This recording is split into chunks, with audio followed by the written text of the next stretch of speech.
You're tuned to Press TV. Time now for the news review section.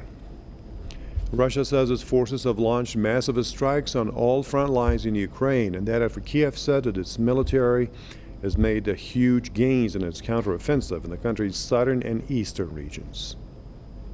Russian aerospace forces, rocket and artillery forces are carrying out massive strikes on units of the Ukrainian armed forces in all operational directions. The Russian Defense Ministry says its forces have performed high-precision strikes on Ukrainian positions in the east. Now, on the other side, Kiev says it aims to liberate all of its territories after retaking dozens of towns from Russian forces. President Zelensky has called on the West to speed up weapons deliveries to back up its counteroffensive. Meantime, Moscow has accused the Ukrainian army of abusing and torturing civilians in the territories it's recaptured. The Kremlin spokesman says that there is still no discussion on a nationwide mobilization to bolster the operation in Ukraine following some recent setbacks. Now, to discuss this, let me invite our guest, Fred Wetters, journalist and political commentator, who's joining me from Moscow. Also, Marcus Papadopoulos, historian, political analyst, and author, is joining me from London. Welcome to the show, gentlemen. Now, Fred, as you hear, Kiev has been talking about big gains, 3,000 square kilometers recaptured, and then Russia saying this is only a tactical move. We're regrouping, we're reinforcing troops elsewhere. So what's your overall assessment? What's going on in the Ukraine line? Who's losing, who's gaining? Russia lost a big swath of territory in Kharkiv, most of the Kharkiv region that it formerly held. It was clearly taken by surprise by that Ukrainian offensive, and I think that's pretty alarming for people in Moscow.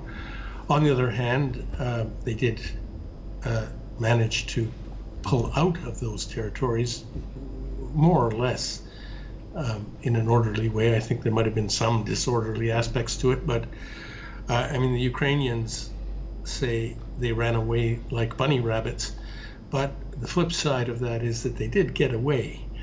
The Ukrainian plan, I think, was to bottle them up in those towns, you know, Balakleya, Kupiansk, Izium, and destroy them. The Russians did make it across the Oskol River, where they've set up new defense lines. So there's a reconfiguration of the front, but it's not in Russia's favor. And whatever the Ministry of Defense in Moscow says is basically putting the best face on it. On the other hand, the Russians did blunt the Ukrainian offensive in the south, pretty much. And in the past couple of days, they've really upped the ante in terms of attacking Ukrainian infrastructure. They hit 6 power stations, blacking out much of eastern Ukraine and basically shutting down and disrupting Ukraine's railway network, at least in eastern Ukraine, which runs on electricity. They have very few diesel engines, so they probably did that to prevent Ukrainians from moving their troops and tanks around from the Kharkiv region to the south for a new offensive. And I think you can probably expect much more aggressive moves like that from Russia in the future as a result of this.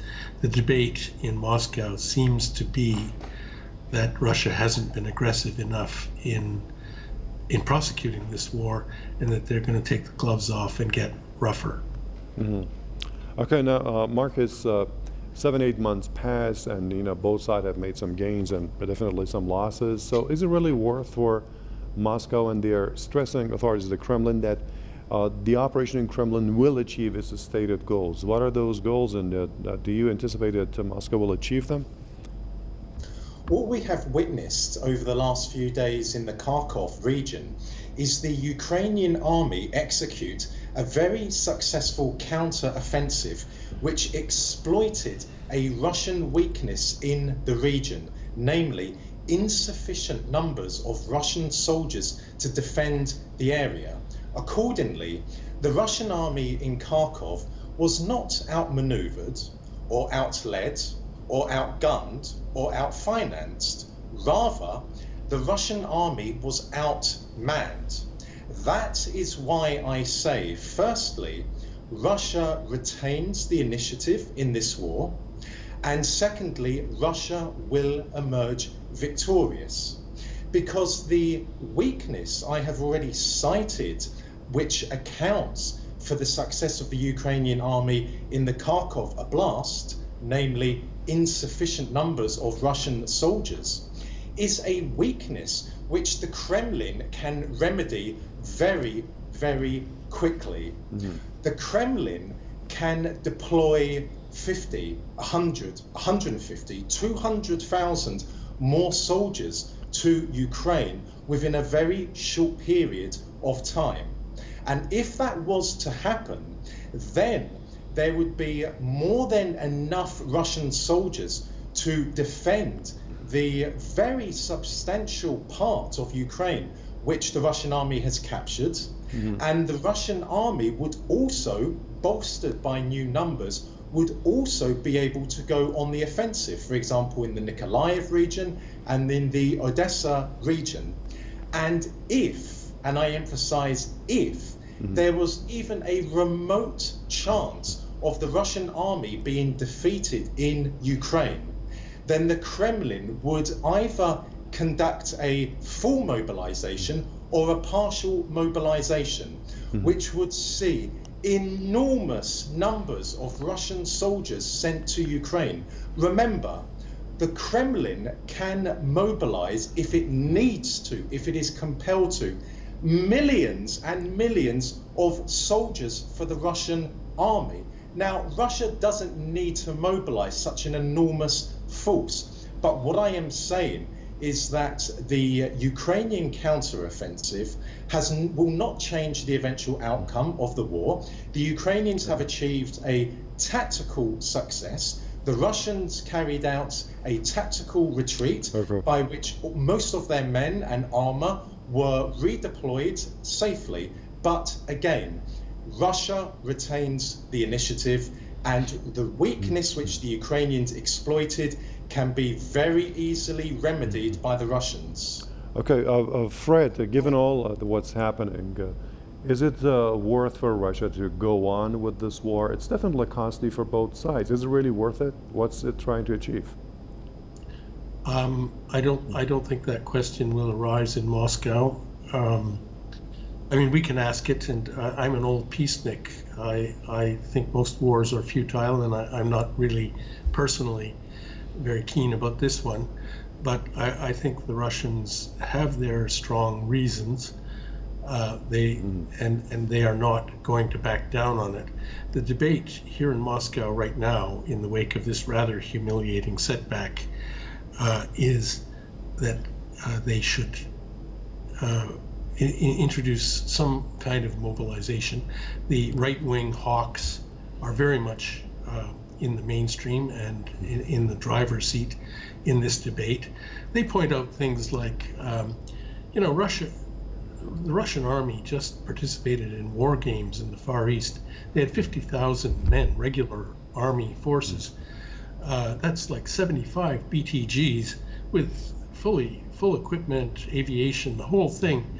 That's like, a third of the force they have in Ukraine, and they're out there in the Far East playing war games. They have resources to deploy to Ukraine. They have, for their own reasons, not been doing it. They could bomb the bridges, the railroad bridges over the Dnieper River, and basically prevent anything moving from west to east, at least heavy equipment. They haven't done that so far. It's something the Americans would have done on day one, but for reasons best known to themselves, the Russian military haven't done that yet. But it looks like they'll take the gloves off and start doing stuff like that. Marcus, in 2 minutes, please. A lot of viewers know what you think future is holding for Ukraine. The West and the U.S. especially, they are pouring their military assistance into this and keeping the flames of war burning. So at the end of the day, what will remain of Ukraine? What's future like for Ukraine? I have been saying for a very long period of time now that Ukraine will cease to exist, either in its entirety, or what will be left will be a rump state, which would probably comprise Lvov, Ternopil, and Ivano-Frankivsk. namely those regions in the westernmost part of Ukraine on the border with Poland. Now that the Russian army is in Ukraine, this provides a one only opportunity for the Kremlin to ensure that Ukraine never enters NATO. That is why the Russian army will not lose in Ukraine, because hypothetically speaking, if the Russian army was to lose in Ukraine and was to withdraw, then the next day Ukraine would be admitted as a member into NATO. So whatever the cost for Russia is in terms of soldiers and armor and in terms of finances, the Kremlin and the Russian people as a whole would price. That is the traditional mindset of Russia in war. The ordinary Russian person would be prepared to see tens of thousands, hundreds of thousands, millions of Russian casualties if it means that the Russian army is victorious, if it means that the Russian motherland is safeguarded. That's the difference between the Russian mindset in war and the Western mindset in war. Okay, thank you so much. Fred Ware in Moscow, Marcus Papadopoulos in London. Thank you for your insight and contribution. Thank you for watching this episode of the News Review on Press TV.